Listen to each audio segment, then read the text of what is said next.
नमस्कार दोस्तों, स्वागत है आपका हमारे चैनल लर्न एंड ग्रो में। आज हम बात करेंगे डीडीओएस अटैक्स के बारे में। इससे पहले हमने डीओएस अटैक और डीडीओएस अटैक्स के बारे में जाना था, ये क्या होते हैं, इसके कुछ टाइप हैं जो हम डिस्कस करने जा रहे हैं। तो सबसे पहले बात कर लेते हैं स्लो लोरिस अटैक के बारे में। ये जो स्लो लोरिस अटैक होता है, ये एक एप्लीकेशन लेयर अटैक होता है, डीडीओएस अटैक के अंदर ही आता है। ये यूज करता है पार्शियल एचटीटीपी रिक्वेस्ट का, जिससे कि कनेक्शन को ओपन रखता है एक कंप्यूटर से और जो टारगेटेड वेब सर्वर होता है। चलिए इसको एक एग्जांपल से समझते हैं। मान लीजिए एक कंप्यूटर है हमारे पास और एक सर्वर है, यानी कि इसको मान लेते हैं कि यहाँ पर ये जो है अटैकर है, तो यहाँ पर मान लेते हैं कि ये अटैकर है, जो अटैकर का कंप्यूटर है, और यहाँ पर ये टारगेट सर्वर है। तो ये सर्वर हो गया और ये क्या है, टारगेट है, जिसपे जो है अटैक करना है एक तरह से जो अटैकर है उसको। अब ये क्या करता है, अब मान लीजिए अगर सिंपल सी बात करें कि अगर कोई कनेक्शन है, अब यहाँ पर अटैकर नहीं लेते, एक सिंपल कनेक्शन की बात करते हैं, तो वो किस तरह से स्टेब्लिश होगा, इस तरह से, यानी कि डाटा जाएगा और आएगा, यानी कि यहाँ से रिक्वेस्ट जाएगी और इस रिक्वेस्ट को सर्वर के द्वारा पूरा किया जाएगा, इस तरह से होगा। इन आउट होगा तभी तो ये कनेक्शन बना रहेगा कि ये इससे कुछ पूछ रहा है। मान लीजिए कोई जेन्युइन यूजर है, यहाँ पर हम मान लेते हैं कोई जेन्युइन यूजर है, तो ये जेन्युइन यूजर कोई डाटा भेजेगा वेबसाइट पे,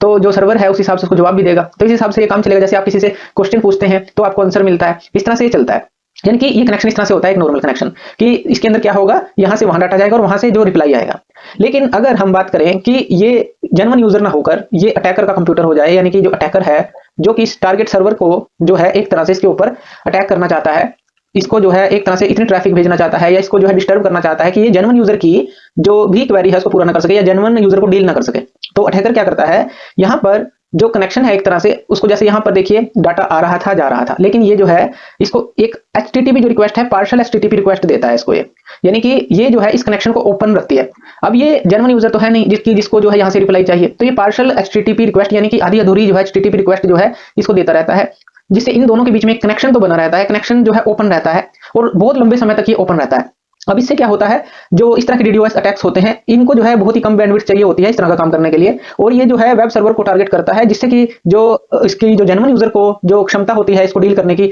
वो जो है इसके थ्रू जो है बहुत इसकी एनर्जी को कंज्यूम करता रहता है और वो जेन्युइन यूजर को डील नहीं कर पाता। तो स्लो लोरिस अटैक के अंदर ये आते हैं, इसको और अच्छी तरह से समझते हैं। बात करते हैं इसके अंदर स्लो पोस्ट अटैक की, जैसे कि इसके अंदर पोस्ट जो वर्ड आया है, यानी कि इसके अंदर जो अटैकर है, मान लेते हैं ये अटैकर का कंप्यूटर है, तो अटैकर क्या करेगा, एक बहुत ही स्लो पोस्ट करेगा, यानी कि जैसे अटैकर हो गया, ये टारगेट सर्वर हो गया, और यहाँ पर अटैकर जो है एक बहुत ही पेनफुली स्पीड से, यानी कि बहुत ही स्लो स्पीड से यहाँ पर पोस्ट करेगा सर्वर पे, जैसे कोई क्वेरी है या कुछ भी इसको जो है एक तरह से कनेक्शन इसके साथ बनाना है कि अगर ये कुछ जवाब इसको देना चाह रहा है, बहुत ही स्लो स्पीड से करेगा। इसके अंदर जो हेडर साइज होता है, यानी कि जो मैसेज बॉडी होती है, वो करेक्टली स्पेसिफाइड तो होता है, लेकिन जो मैसेज बॉडी है उसको इतनी लो स्पीड पर भेजा जाता है कि जो स्पीड जो है ऐसा लगा लीजिए जैसे 1 बाइट एवरी 2 मिनट्स में जा रही है, इस तरह से एग्जांपल ले लें। तो इससे क्या होगा, जो मैसेज है वो तो सर्वर को लगेगा कि जेन्युइन है, लेकिन वो जो है इतना स्लो होगा, तो जो सर्वर है वो तो अपना पूरी कोशिश करेगा इसको जो है एक तरह से लेने की इस मैसेज को कि ये जेन्युइन यूजर है उसको समझ के, लेकिन जो ये कनेक्शन जो है ओपन भी रहेगा। इससे क्या होगा कि सर्वर जो है उसकी जो एनर्जी है रैपिडली वो कंज्यूम होती रहेगी, और इससे क्या है, जो कनेक्शन है एक तरह से अनअचीवेबल बनता रहेगा और ओपन भी रहेगा, और सर्वर की जो भी एनर्जी है,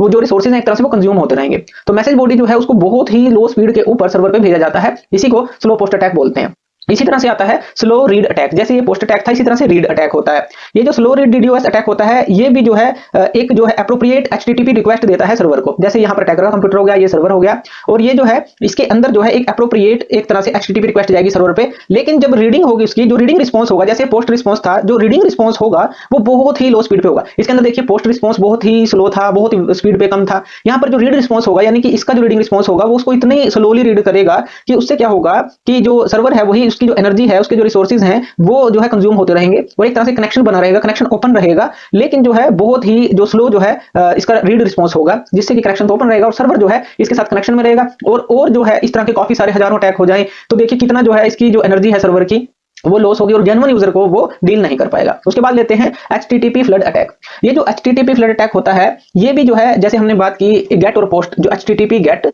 और जो पोस्ट है इन दोनों का यूज करता है, यानी कि जो अटैकर का कंप्यूटर है और जो सर्वर का कंप्यूटर है, जो यानी कि जो सर्वर है उसके साथ जो कनेक्शन बनता है, तो वो जो है गेट और पोस्ट किसी का भी यूज कर सकता है, यानी कि उस पर पोस्ट करना या उससे रिस्पॉन्स लेना, इन दोनों का यूज कर सकता है। अब ये फ्लडिंग अटैक के अंदर आता है, इसके अंदर जो है अटैकर जो है अकेला नहीं होता, वो सर्वर को अटैक करने के लिए वो काफी सारी बोट्स का यूज करता है। बोट कंप्यूटर वो है जिनके अंदर मालवेयर को डाला गया है, इस तरह से उनको बोट बना लिया गया है मालवेयर डालकर। अटैकर क्या करता है, इनका यूज करता है, और एक फ्लड अटैक जो है एक तरह से सर्वर पे हो जाता है। अब ये जो बोट बनाई जाती हैं ये किसी भी मालवेयर का यूज करके बनाई जाती हैं, यानी कि इन कंप्यूटर को एक तरह से अपने वश में कर लेता है अटैकर और इनका यूज करता है फिर सर्वर को अटैक करने के लिए। ये फ्लड अटैक के अंदर आ जाता है। अब जो क्लाइंट है, जेन्युइन क्लाइंट है, वो यहाँ तक नहीं पहुंच पाता और यहाँ पर जो है एचटीटीपी का जो फ्लड अटैक है यहाँ पर होता रहता है, जिससे कि जो सर्वर है वो क्या करता है, इनकी रिक्वेस्ट को पूरा करने में लग जाता है, या कहीं के जेन्युइन तो होते नहीं, ये अपनी पूरी एनर्जी इन पे लगा देता है, जेन्युइन कस्टमर इस तक जो है पहुंच नहीं पाता या उसकी रिक्वेस्ट पूरी नहीं हो पाती। तो इस तरह से ये जो है काम करता है। उसके बाद बात कर लेते हैं जो लार्ज पेलोड पोस्ट अटैक होता है। अब लार्ज पेलोड पोस्ट अटैक को हम ओवर साइज पेलोड अटैक बोल सकते हैं या फिर जंबो पेलोड अटैक्स बोल सकते हैं, ये दोनों नाम इसको दे सकते हैं। अब जो लार्ज पेलोड पोस्ट जो होता है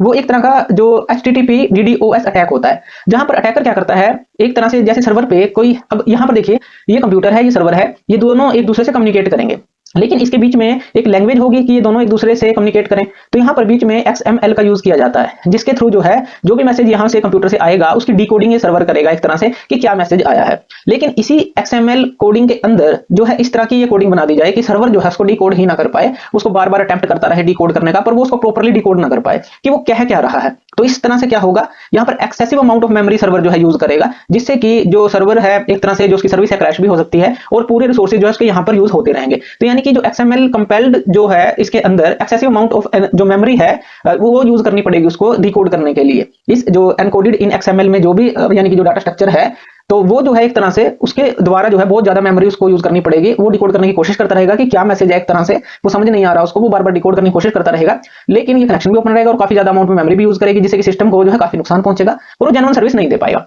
तो ये काफी सारे DDoS अटैक्स जो है इसके अंदर आते हैं।